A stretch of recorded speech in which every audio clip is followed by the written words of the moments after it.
Hello everyone, Assalamu alaikum. I am Tutor Rahila Maqsood, and today we are going to continue with the Kaplan Kit section, control account, BRS, and trial balance.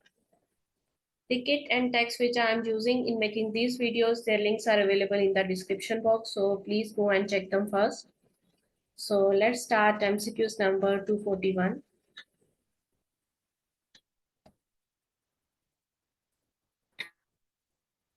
Lancelot receivables, which were 500 on 1st July, okay, rose to 700 at the end of July. Okay, receivable 500 से 700 है month में आपके grow किए हैं.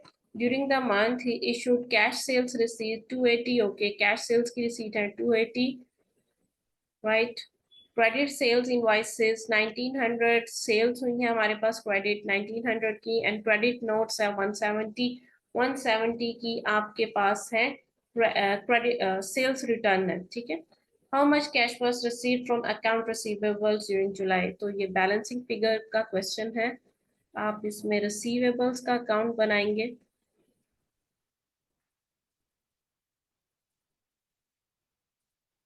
Okay, brought down हमारे पास available है 500, carry forward है हमारे पास 700, और क्या इन्फॉर्मेशन अवेलेबल है. During the month issued cash sales receipts. Cash sales receipts जो होंगी वो क्रेडिटर्स में नहीं आती, सॉरी रिसीवेबल्स के अकाउंट में नहीं आएंगी. सिर्फ कैश सेल्स की रिसीट्स जो होती हैं वो कैश में जाती हैं और सेल्स अकाउंट में जाएंगी, रिसीवेबल्स के अकाउंट में नहीं आएंगी. Credit sales invoices of 1900. So 1900 से आपकी क्रेडिट सेल्स हुई हैं, ये रिसीवेबल्स के अकाउंट में आएंगी, इसकी वजह से रिसीवेबल्स डेबिट हो रहे होंगे. एंड क्रेडिट नोट्स 170 के आपके पास है क्रेडिट नोट्स, मतलब के सेल्स रिटर्न हुई है आपकी. Credit note represent sales return and debit note represent purchases return. Okay, और आपने निकाला है कितना कैश जो है आपको रिसीवेबल से रिसीव हुआ है during the month. So cash की जो अमाउंट होगी वो बैलेंसिंग फिगर होगी. कैलकुलेट कर लेते हैं हमें, इस साइड को एडअप करके इसमें से माइनस करते हैं तो आंसर आएगा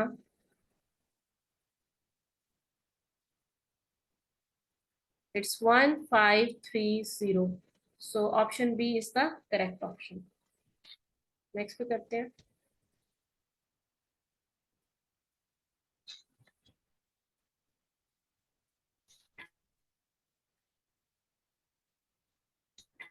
Okay, who should not prepare payables control account?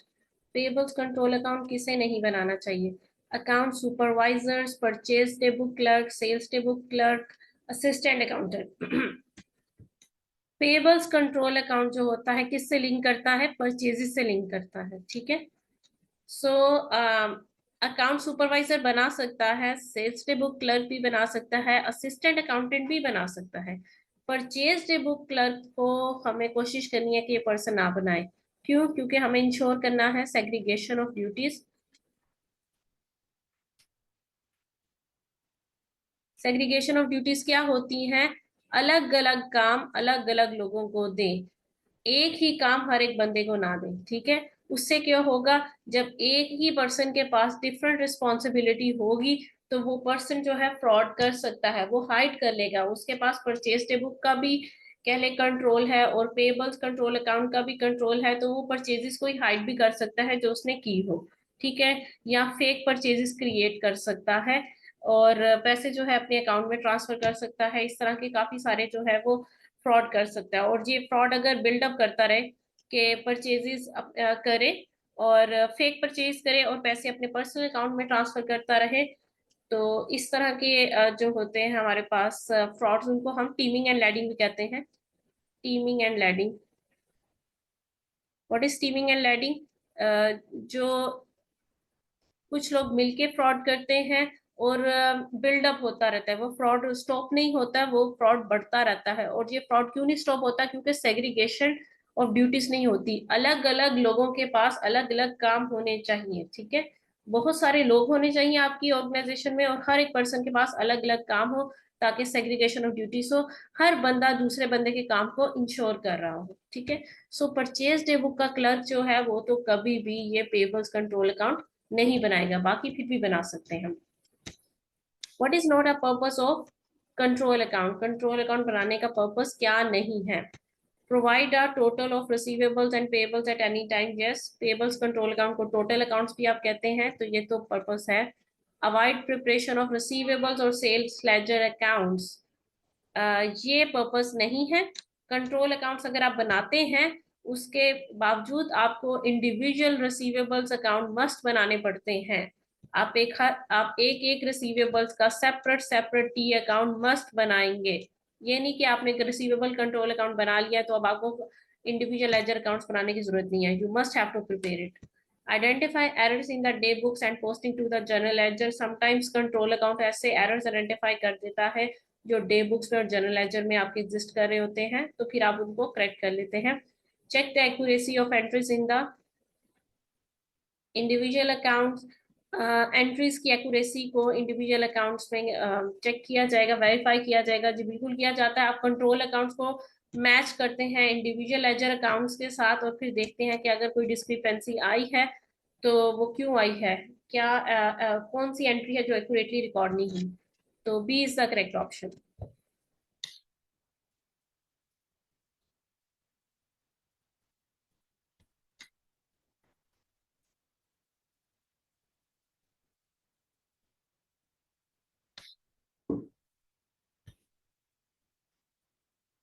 Which of the following item would you adjust would you adjust the cash book for when preparing a bank reconciliation statement? Okay.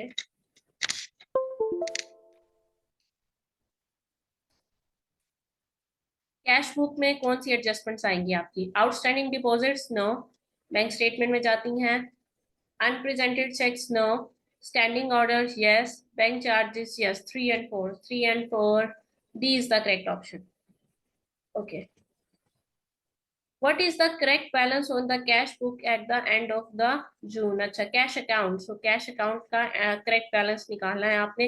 Definitely आपको cash account का data दिया होगा और आप इसमें डालेंगे और उसको एडजस्ट करेंगे। The balance on the cash account for a business at the end of the June was an overdraft of 89.93. Overdraft balance है आपके पास, ब्रोट डाउन 89.93 से ओवरड्राफ्ट आ जाएगा। पॉजिटिव बैलेंस डेबिट साइड पे आता है, नेगेटिव बैलेंस या overdraft जो होता है वो क्रेडिट साइड पे आएगा। Opening balance at that date there was also unpresented cheques totally 154.38। Unpresented cheque bank statement में एडजस्ट होते हैं, कैश बुक अकाउंट में नहीं होते हैं। And outstanding deposits, okay, uncredited cheques होते हैं, ये भी आपके एडजस्टेड बैंक स्टेटमेंट में एडजस्ट होते हैं, कैश अकाउंट में नहीं। It was also discovered that during the month of June, the bank has charged the business interest on its overdraft for the previous quarter is 16.45। 16.45 का आपके पास bank charges आ रहे हैं, bank interest है जो bank ने charge किया है आप पे, तो ये भी एडअप हो जाएगा ओवरड्राफ्ट के बैलेंस पे। तो आपका लेटेस्ट बैलेंस क्या आएगा? Carry down 106.38। It's still an overdraft, so overdraft 106.38 overdraft or overdrawn. So B is the correct option.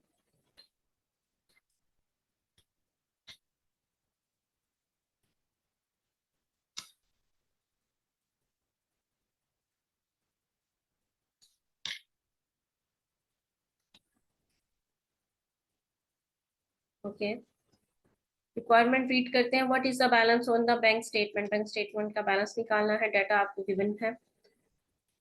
Business has a debit balance on it's cash book of 148। Okay, cash book का balance है 148। हम साथ साथ ना data enter करते जाते हैं। Brought down 148। Okay, this is cash book, but the bank statement shows a different balance, लेकिन बैलेंस बैंक स्टेटमेंट का डिफरेंट है। The following items have also discovered, कुछ डाटा हमें फर्दर गिवन बिलो है। The bank statement shows that there were bank charges for the period of 10 which have not been recorded in the cash count. Bank charges कितने हैं? 10। 10 के bank charges हैं। Bank charges आपके cash count में credit होते हैं 10। Okay. A standing order payment है 25 has also mistakenly omitted from the cash account। 25 की स्टैंडिंग ऑर्डर की पेमेंट है।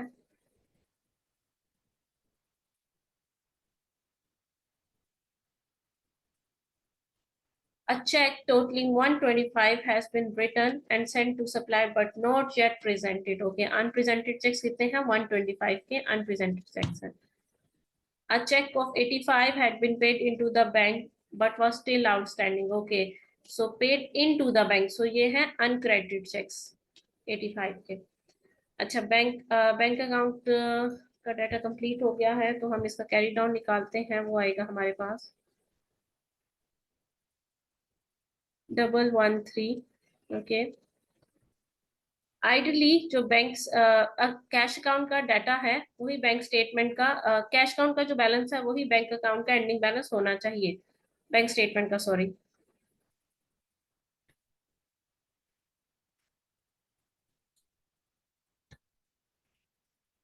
एंडिंग बैलेंस होना चाहिए 113। सो 113 यहाँ पे डेबिट बैलेंस है, और कैश बुक जो होती है आपको इसका मिरर इमेज शो कर रही होती है। तो यहाँ पे ये डेबिट है, तो यहाँ पे ये क्रेडिट होगा 113 से। ठीक है, क्योंकि ये आपका एसेट है, तो बैंक वालों के लिए हम एक लाइबिलिटी है। तो 113 यहाँ पर आ गया। इसके अलावा आपको बताया गया कि अनक्रेडिटेड चेक्स हैं कुछ, कितने के हैं? 85 के हैं। अनप्रेजेंटेड चेक्स हैं कुछ, कितने के हैं? 125 के हैं। अनक्रेडिटेड चेक्स क्रेडिट होते हैं, अनप्रेजेंटेड चेक्स डेबिट होते हैं। ओके, हमने यहाँ पे बैलेंस निकालना है। ठीक है, ओपनिंग बैलेंस। तो हम उसके लिए क्या करेंगे? हम रिवर्स वर्किंग करेंगे, बैकवर्ड जाएंगे। बैकवर्ड किस तरह से आप जाएंगे आप? एक अमाउंट है, बिग अमाउंट, जिसमें आपने 125 को एड अप किया और उसमें से 85 को माइनस किया, तो 113 आया। ठीक है, अब जब हम बैकवर्ड जाएंगे तो उसके लिए हम क्या करेंगे? उसके लिए हम ये करेंगे कि क्रेडिट क्रेडिट ऐड होता है ना, हम इसमें माइनस करेंगे। हम 113 में से 85 को माइनस करेंगे। क्रेडिट डेबिट हमने क्या कहा था? माइनस होता है, लेकिन हम क्या करेंगे? इसको ऐड करेंगे, ताकि हम इस बिगर अमाउंट तक आ जाए। तो करके देखते हैं। 113 माइनस 85 प्लस 125, क्या अमाउंट आई हमारे पास? 153। ये बैलेंसिंग फिगर आ गई हमारे पास। ठीक है, अब 153 का इसके साथ साइन क्या लगाएंगे? ये है हमारा क्रेडिट बैलेंस, पॉजिटिव है ना। अब 153 में से अगर आप डाउनवर्ड्स जाएं, 153 माइनस 125 प्लस 85 करेंगे, तो आपके पास 113 ही आंसर आ रहा होगा। जब भी बैंक स्टेटमेंट के ऐसे क्वेश्चन आ जाए कि आपको लास्ट आंसर दिया और आपने पीछे जाना हो, तो आप क्या करेंगे? साइन क्रेडिट और डेबिट लगाएंगे सब। ठीक है, लेकिन जो एडअप हो रहा है उसको माइनस कर देंगे, और जो माइनस हो रहा है उसको एडअप कर देंगे, तभी हम ये फर्स्ट जो आपकी फिगर है उस तक पहुंच सकेंगे। ठीक है, सो 153 इज द आंसर। आपके पास है 153 यहाँ पे।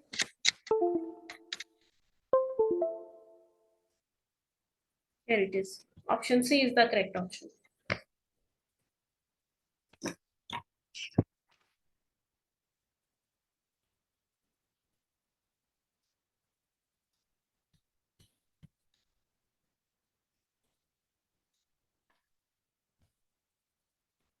ओके, नेक्स्ट है हमारे पास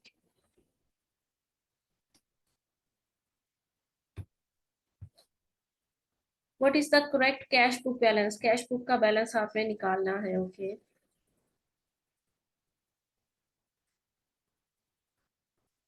the bank statement shows an overdraft of 210। Bank statement का भी बताया हुआ है आपको।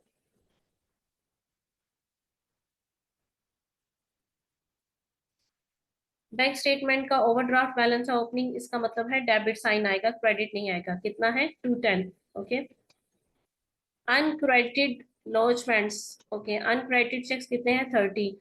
सो अनक्रेडिटेड चेक्स मैंने आपसे कहा था कि हमेशा क्रेडिट होंगे, 30 के हैं अनक्रेडिटेड चेक्स। अनप्रेजेंटेड चेक्स कितने हैं? 83 के। अनप्रेजेंटेड चेक्स क्या होते हैं? Debit, UP. Okay, a dishonor check for 28 was included on the bank statement but has not yet and written in the cash account। एक डिसऑनर चेक है जो आपको बैंक स्टेटमेंट में नजर आ रहा है, लेकिन कैश अकाउंट में नहीं नजर आ रहा है। सो आप क्या करेंगे? डिसऑनर चेक है 28 से, यहाँ आप लिख देंगे डिसऑनर चेक। ओके,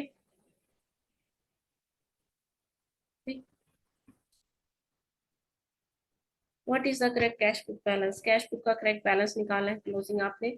तो पहले तो इसको हम करते हैं। क्या आएगा बैलेंस आपका? 263। 2110 माइनस 83 प्लस 83, तो आपके पास डेबिट में आ जाएगा ओवरड्राफ्ट 263। अच्छा, तो ये क्लोजिंग बैलेंस आइडली यही इसका यहाँ पे क्लोजिंग बैलेंस होता है। तो 263 आपका कैरी डाउन बैलेंस आ जाएगा यहाँ पे। ठीक है, और यही आपका फाइनल आंसर है। 263 A is the correct option. Okay,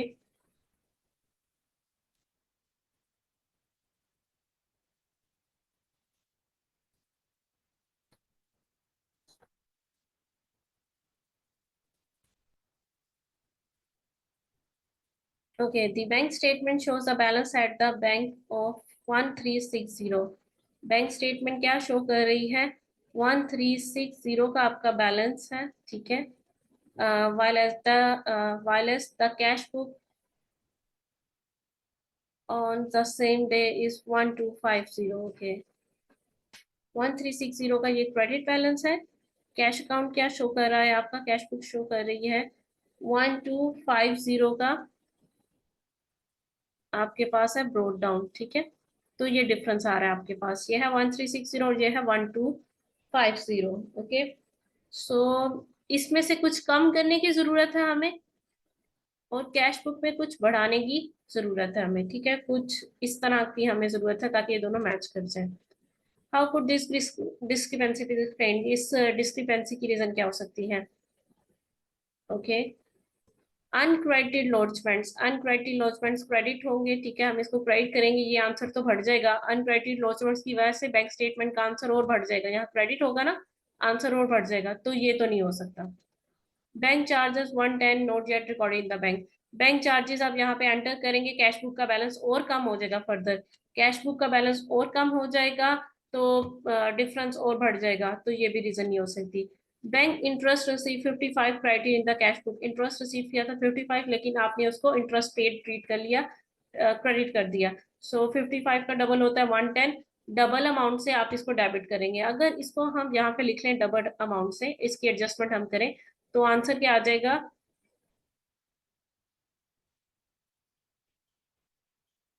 1360 आ जाएगा आपका आंसर। ठीक है, 1360 आ रहा है आपका। तो ये रीजन हो सकती है, क्योंकि इसकी वजह से, इस एडजस्टमेंट्स की वजह से आप देख रहे हैं 1360 मैच हो जाएगा। So C could be an option. D भी पढ़ लेते हैं। Dishonour cheque for 55 which the business did not know about until it was returned after the date of the bank statement। Dishonour cheque cash book में आएंगे, वो आप यहाँ पे राइट डाउन करेंगे, उससे आंसर और कम हो जाएगा, तो ये भी रीजन नहीं हो सकती। So C is the correct option. Okay, next है जी हमारे पास। On 31 December the cash book shows a balance of 293। Cash book का बैलेंस कितना आ रहा है? 293। ठीक है, ये कैश बुक का बैलेंस आ रहा है। The bank statement for 31 December shows a balance of 151। Bank statement का बैलेंस क्या आ रहा है? 151। ठीक है, और and this balance is credit balance.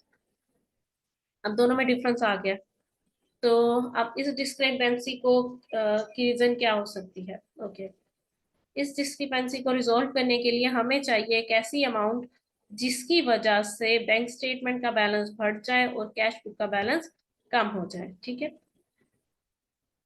तो देखते हैं हम। Uncredited lodgement for which adjustment to the cash book is necessary हो, कि अगर अनक्रेडिटेड लॉन्चमेंट की एडजस्टमेंट की जाए तो क्या होगा? अनक्रेडिटेड चेक्स यहाँ पर आएंगे, ए यहाँ पर आएगा ना, बैंक स्टेटमेंट में आएगा, और जब आएगा तो उसकी वजह से बैलेंस बढ़ जाएगा। बैलेंस बढ़ेगा तो 293 बैलेंस जा सकता है, तो ये हो सकती है reason. Uncredited cheques for which no adjustments, नहीं एडजस्टमेंट क्यों नहीं, एडजस्टमेंट पास करनी पड़ेगी आपको। Bank charges, bank interest received as revealed by the bank statement for which adjustment to the cash book is necessary। Okay, अगर आप बैंक इंटरेस्ट रिसीव्ड जो है, इंटरेस्ट रिसीव्ड यहाँ पर आएगा कैश बुक में, उसको आप डालेंगे डेबिट करेंगे तो उसकी वजह से आंसर और बढ़ जाएगा, तो ये भी रीजन नहीं हो सकती। हमने इस कैश बुक के आंसर को कम करना है। तो इसके अलावा है bank interest received as revealed by the bank statement for which no adjustment, no no. Bank interest अगर एडजस्टमेंट नहीं करेंगे तो हमारा बैलेंस कैसे, डिस्क्रिपेंसी कैसे रिजोल्व होगी? तो the most sensible answer is option A.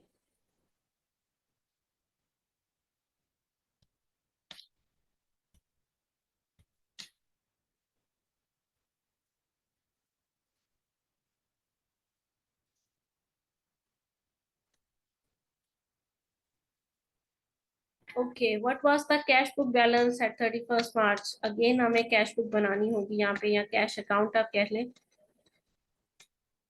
Okay, at first March the cash book shows a balance of 850। 850 का आपके पास ओपनिंग बैलेंस था, ब्रोट डाउन किया आपने। ट्रांसैक्शन है आपके पास कैश सेल्स, कैश सेल्स में से 230 की जो ये आती है जी, कैश बुक में आएगा आपका कैश अकाउंट डेबिट और sales account credit. So cash book को आप डेबिट करेंगे। क्रेडिट सेल्स 1950 से, क्रेडिट सेल्स जो होती हैं, अभी आपको पैसे रिसीव ही नहीं हुए तो सेल्स अकाउंट क्रेडिट और रिसीवेबल्स अकाउंट डेबिट, तो ये आपके कैश बुक में नहीं जाएगा।